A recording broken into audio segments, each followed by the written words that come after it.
Climate Vault got started about a decade ago because due to my academic life researching climate change, I was regularly being asked, well, what can I do to help contribute to reducing the degree of amount of climate change we're going to have?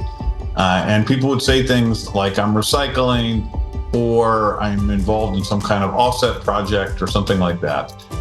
And the problem with almost all of those approaches is that they failed what I thought of as the acid test is, yeah, but does the planet care? The planet only cares about the tons of CO2 in the atmosphere.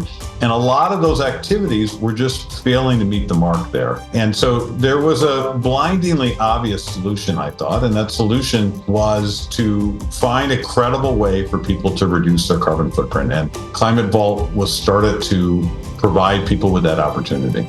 When we take our client to the compliance markets or the cap and trades markets and buy carbon allowances on their behalf, each carbon allowance that we buy from a cap and trade market explicitly precludes a polluter from emitting 1 ton of CO2. That very clear direct line of sight from an action to an impact is what benefits our clients, and they can feel comfortable that what they've done is trusted and verifiable and impactful. The second part of what Climate Vault does is provide a price signal to unleash innovation in carbon dioxide removal technologies, while all the while remaining true to our promise to the original donors or customers that we will deliver the reduction in tons of CO2 that they demanded.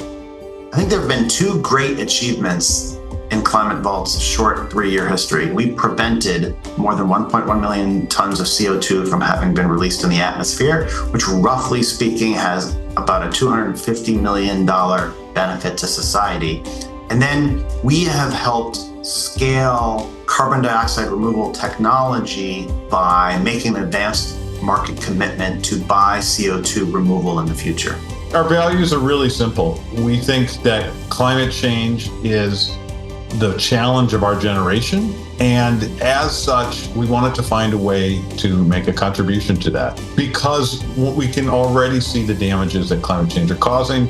And it's just beginning to peel back the onion of what our children are going to have to deal with and what their children are going to have to deal with. And so our values are, how can we find inexpensive and reliable ways for people to reduce the concentration of greenhouse gases in the atmosphere and ultimately allow a more livable planet that our children and their children will be able to enjoy.